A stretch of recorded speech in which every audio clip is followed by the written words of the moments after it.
Bom dia, graça e paz. Eu sou o Marco da E Isabel. eu sou a Isabel do Nós Mar. estamos aqui para mais uma Mãe em Família. O assunto desse Mãe em Família é novas criaturas. Por isso a gente vai estar refletindo lá no livro de 1 Coríntios, capítulo 5, a partir do versículo de número 17, que nos diz assim, ó. E assim, se alguém está em Cristo, ele é nova criatura. As coisas antigas já passaram, eis que se fizeram novas. Ora, tudo isso provém de Deus que nos reconciliou consigo mesmo por meio de Cristo e nos deu o ministério da reconciliação. A saber que Deus estava em Cristo reconciliando consigo o mundo, não levando em conta os pecados dos seres humanos e nos confiando a palavra da reconciliação. Então, quando a gente vê aqui que o Senhor nos reconciliou, né? Nos reconciliou nós com Ele e nós com o mundo. Quando o Senhor Jesus entregou a sua vida na cruz, Ele estava nos religando a Deus. Por quê? Porque o pecado nos afasta de Deus. A consequência do pecado é a morte. E o que é a morte? A morte é a separação de Deus, né? E quando Cristo vem, Ele nos restaura com Deus. Nós passamos a ter a vida eterna, a comunhão eterna com Deus através de Cristo. E não só isso, porque daí ele fala, né? Ele nos confiou no versículo 18.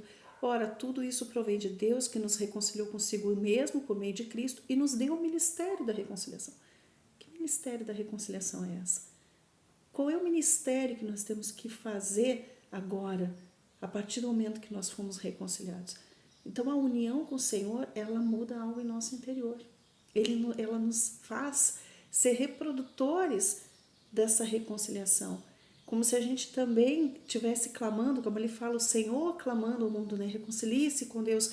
E nós também, quando temos o Senhor habitando no nosso coração, a gente fala, se reconcilie com Deus.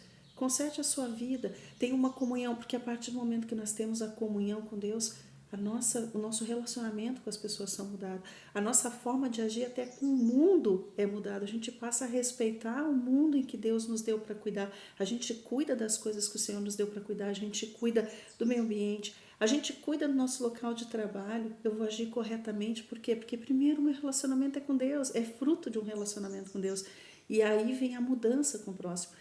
Eu acho tão interessante a gente ler lá em 1 João 1, 5. A mensagem que dele ouvimos e que anunciamos a vocês é essa: Deus é a luz e não há nele treva nenhuma.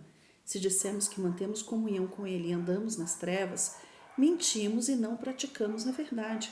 Se andamos na luz, como ele está na luz, mantemos comunhão uns com os outros e o sangue de Jesus, seu Filho, nos purifica de todo pecado. Pronto, andar na luz. Andar na luz não quer dizer que eu vou andar sempre corretamente.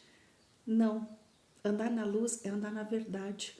O que é a verdade? O que é a luz? Um quarto escuro, se tu entrar num quarto escuro, tu não vê tudo que tem ali. Tu pode tropeçar, tu não vê sujeira. Se tu for limpar, tu não vê sujeira, tu não vê as coisas que precisam ser trocadas de lugar. Porém, quando tu acende a luz naquele quarto escuro, tu enxerga tudo.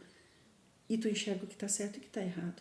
Então, andar na luz é andar na verdade, na comunhão com Deus. E isso a gente não consegue ocultar de Deus as nossas falhas. Aí que entra essa questão. Se dissermos que não temos pecado, versículo 8, continuando a leitura. Se dissermos que não temos pecado nenhum, a nós mesmos nos enganamos e a verdade não está em nós.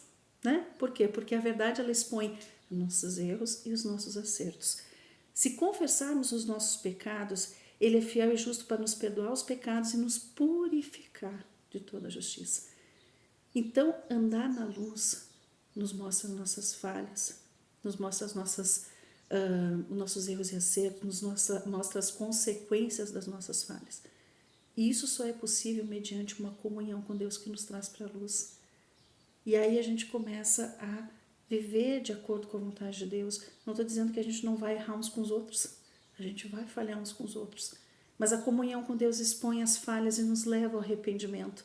E aí nós passamos a ser esse ministério da reconciliação, onde a gente, corrigindo as nossas falhas, agindo correto uns com os outros, a gente leva o reino de Deus. E as pessoas muitas vezes são impactadas pela nossa forma de agir. Esse é o ministério da reconciliação, é andar na verdade. E o que é mais interessante é que Deus nos faz novo, né, Marco? Ele nos purifica de toda injustiça e nos dá essa novidade de vida, a possibilidade do reconhecer o seu erro e a partir de agora não agir mais errado.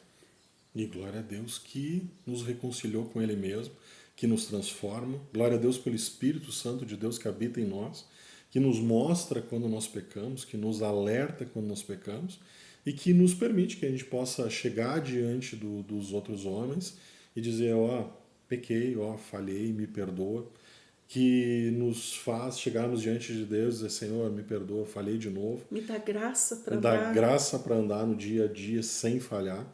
E glória a Deus que o Senhor nos aceita com as nossas falhas, que a misericórdia do Senhor se renova a cada manhã.